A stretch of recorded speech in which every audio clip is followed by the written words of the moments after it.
Karena kadang-kadang kan ini jadi latah. Kita gampang mencela, gampang menghina. Apalagi budaya media sosial belakangan ini.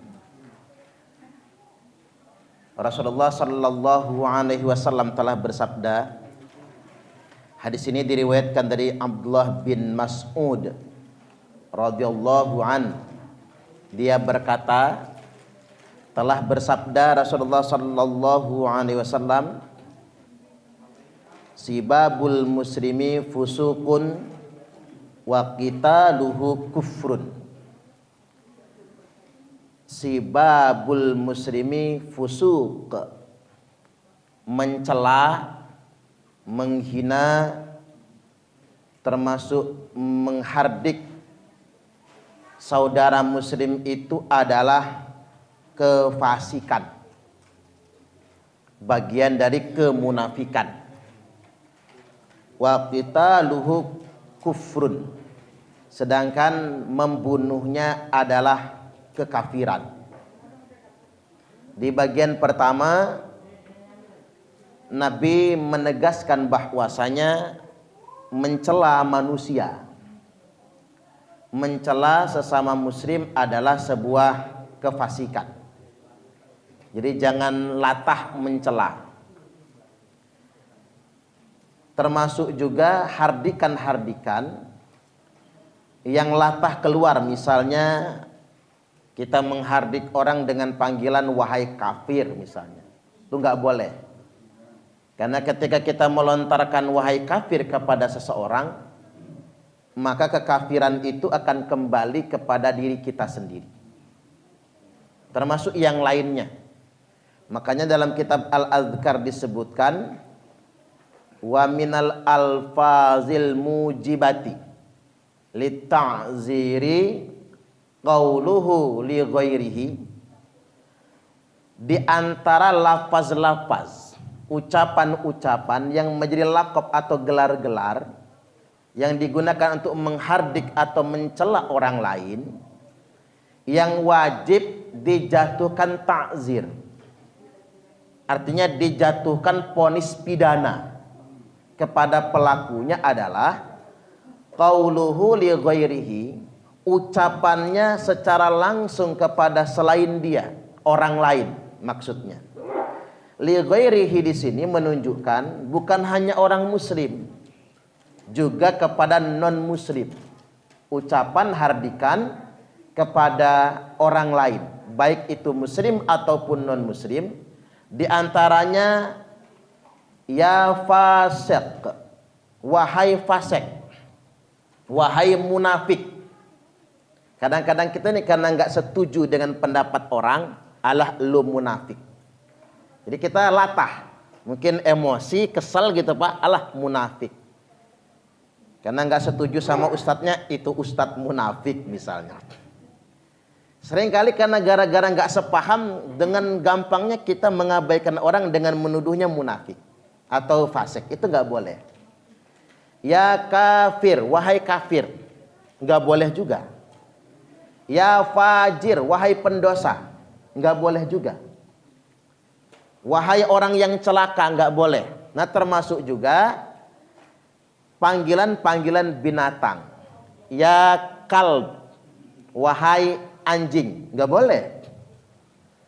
Biasa kalau lagi emosi itu pak, teriak kan begitu, nggak boleh itu. Kemudian ya himar, wahai keledai, nggak boleh. Termasuk juga saya lihat orang sekarang latah pak.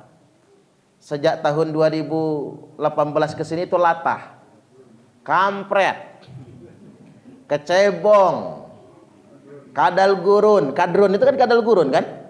Nggak boleh itu, karena itu nama-nama hewan semua. Sekarang yang lagi rame kemarin bajing dan bajingan, nggak boleh juga itu. Kalau menjuluki orang bajing saja nggak boleh, apalagi menjulukinya bajingan. Sekadar bajing saja sudah nggak enak ngedengarnya, apalagi nyebutnya bajingan. Bagong atau membagongkan misalnya. Hal-hal yang kita sering menggunakan nama-nama hewan.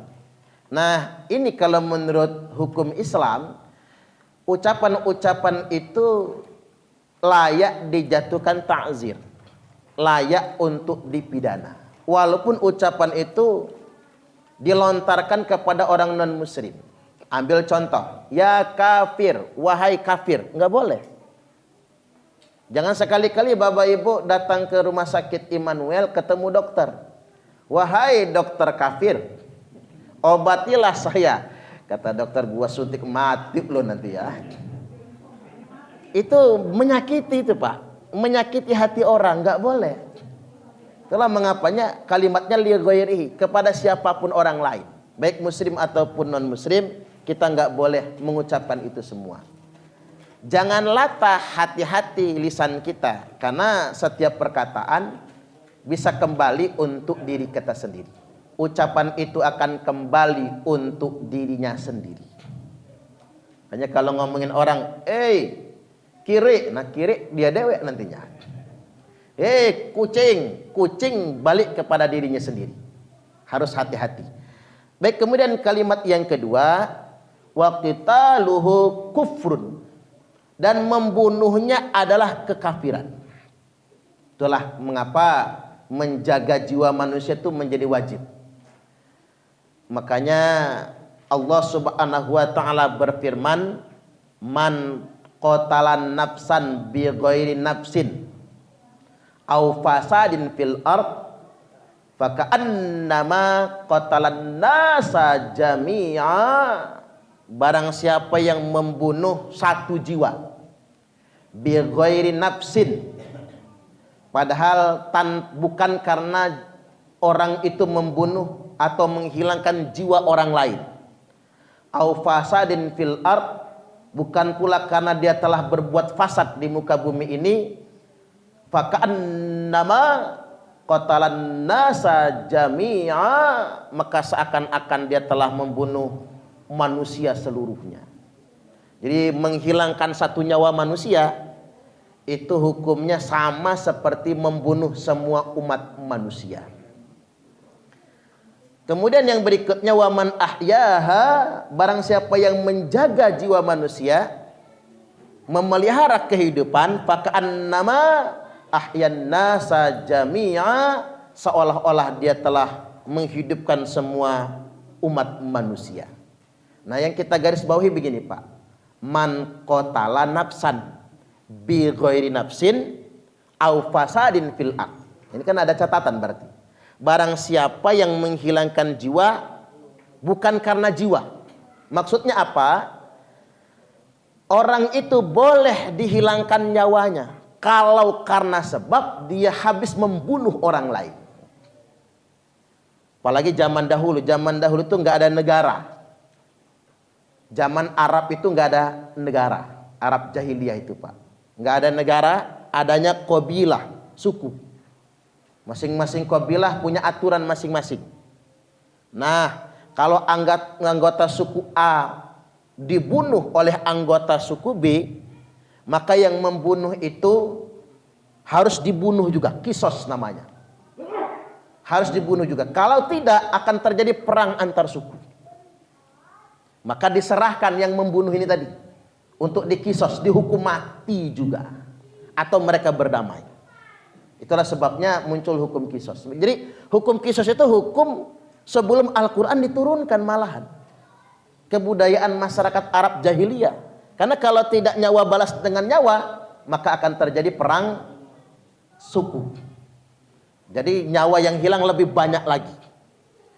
Akan berbeda dengan kondisi dan situasi masyarakat yang sudah punya negara, yang sudah punya aturan, dan sudah ada penegak hukum. Beda Pak. Makanya ketika kita sudah punya aturan yang berlaku, hukum yang berlaku, ternyata hukuman mati nggak sembarang karena menghilangkan nyawa orang. Nah, di Indonesia menganut hukuman mati itu untuk pembunuhan berencana. Contohnya Ferdi Sambo. Contohnya kan begitu. Karena ada unsur begitu. Mengapa? Ini bagus. Itulah kita digunai akal untuk menerapkan hukum itu. Dan itu tidak bertentangan dengan Al-Quran hukum di Indonesia ini. Saya 2012 itu sedang di Mekah. Jadi ada kejadian di Arab itu, kejadiannya begini, TKW membunuh anak majikan. TKW ini membunuh anak majikan gara-gara trauma, sering disiksa oleh majikannya. Sering disiksa, badannya kurus, jarang dikasih makan. Traumanya membuat dia akhirnya dendam, lalu membunuh anak majikan. Sebetulnya si TKW ini membunuh anak majikan dalam situasi dan kondisi gangguan kejiwaan. Ada faktor psikologi yang membuat dia menjadi begitu. Nah, si majikan ditelepon istrinya, suaminya, anak kita dibunuh oleh Siti misalnya namanya. Suaminya dari kantor panik, pulang ngebut. Karena ngebut ada 2 anak kecil nyebrang jalan ketabrak, mati 2. Vonis pengadilannya apa? Si TKW dihukum mati karena membunuh anak majikan. Si majikan dihukum mati gara-gara numbur 2 anak kecil. Nah, hukum itu artinya kalau membabi buta, Pak, itu nggak baik juga kan? Tidak ada pertimbangan si TKW ini membunuh karena faktor gangguan kejiwaan. Tidak ada pertimbangan juga si majikan numbur gara-gara kepanikan, kan begitu? Mestinya hukumannya bukan hukuman mati itu kan? Bisa ada solusi yang lain. Nah, begitu maksudnya. Jadi balik lagi bahwasanya sahnya menghilangkan nyawa orang satu karena dia menghilangkan nyawa orang lain. Ada yang kedua, au fasadin fil ard, atau karena dia berbuat kerusakan di muka bumi. Kata fasad di sini bukan pembalakan liar, Pak, bukan. Bukan reklamasi pantai, bukan. Apa sih yang disebut dengan fasad ini di sini? Yang dimaksudkan au fasadin fil ard di sini adalah melakukan perbuatan makar yang akibat perbuatannya akan menumpahkan banyak darah umat manusia. Makanya dalam sabda Nabi dikatakan begini, wa tarikul dinihil mufariqul jamaah. Yang dimaksudkan di sini adalah keluar dari nilai-nilai pokok ajaran agama, yakni memberontak kepada al-jamaah, pemerintah yang sah. Bugoh, Pak. Maka ulama sepakat bugoh itu halal darahnya. Bugoh itu apa? Melawan negara atau pemerintah yang sah. Jadi halalnya darah manusia itu kalau dia melawan negara atau melawan pemerintah yang sah. Ini untung gak dipakai di Indonesia. Kalau di Arab dipakai. Mengkritik hak raja, hukum pancung. Dalilnya hadis ini nih, hukum pancung. Sudah ada kisahnya Jamal Khashoggi. Jamal Khashoggi itu dipreteli, lalu kemudian dilarutkan jasadnya sampai hancur. Jadi nggak bisa lagi dikubur, Pak, masuk septic tank langsungan. Mengapa itu dilakukan? Orang pakai dalil hadis ini. Hadis melawan negara, itu halal darahnya. Ya, kita juga nggak mau beragama sesaklek, itu nggak mau juga sih, Pak. Tapi kita ambil hikmahnya, oh ternyata ndak boleh melawan negara itu. Makanya ada hadisnya, man kharaja minas sultan wa faraqal jamaah. Tak ulangi, man kharaja minat ta'ah wa faraqal jamaah. Barang siapa yang keluar dari ketaatan kepada pemerintah yang sah, wa faraqal jamaah, dan memisahkan diri dari negara atau melawan negara. Contohnya apa? NII. Jelas itu NII itu, Pak. Mereka buat negara dalam negara. Darul Islam. Kata Darul Islam saja sudah melawan negara itu. Makanya Islam itu tidak mengatur juklak dan juknis tentang bagaimana bernegara. Karena diserahkan kepada kita semua. Nah, ketika orang mendirikan Darul Islam, maka sudah jelas-jelas dia ingin melawan negara. Karena dipelihara, dibiarkan saja Darul Islam sama NII itu, jadilah dia Al Zaitun, Pak. Jadi Al Zaitun itu negara dalam negara gitu. Maka orang yang keluar dari ketaatan kepada pemerintah yang sah, wa faraqal jamaah, lalu dia melawan kepada negara yang ada, mata mitatan jahiliyah, maka dia mati, maka matinya mati jahiliyah. Jadi begitu. Yang disebut au fasadin fil ard adalah melakukan tindakan makar atau tindakan bugoh. Dalam bahasa hadis Nabi, wa tariku lidinihi mufariqu lil jamaah. Tak ulangi, wa tariku lidinihil mufariqu lil jamaah. Keluar dari batas maksimal ajaran agama, memisahkan diri dari negara, maka itu halal darahnya. Itu yang diperkenankan. Artinya kalau bukan karena dia menghilangkan nyawa orang lain satu, dan kalau dia bukan karena melawan negara atau memberontak, makar, maka tidak sah menghilangkan nyawa orang lain. Termasuk mohon maaf Pak, begal. Begal itu kalau kita main hakim sendiri, sampai dia mati gara-gara kita gebuki, maka semua yang gebuki itu kena dosa membunuh orang lain. Benar, kena dosa membunuh itu Pak. Kita kan cuma ngikutin emosi aja kan Pak. Wah emosi, ada yang bawa balok gebuk, ada yang bawa batu gebuk, ada yang bawa mobil lindas, mati itu si begal. Maka semua akan kena hukum dosa menghilangkan nyawa, membunuh. Hati-hati, makanya lebih baik serahkan saja dengan yang berwajib. Kesel Pak Ustadz, motor hilang terus, ya namanya kriminalitas ya Pak. Tapi tidak perlu harus dibayar dengan nyawanya.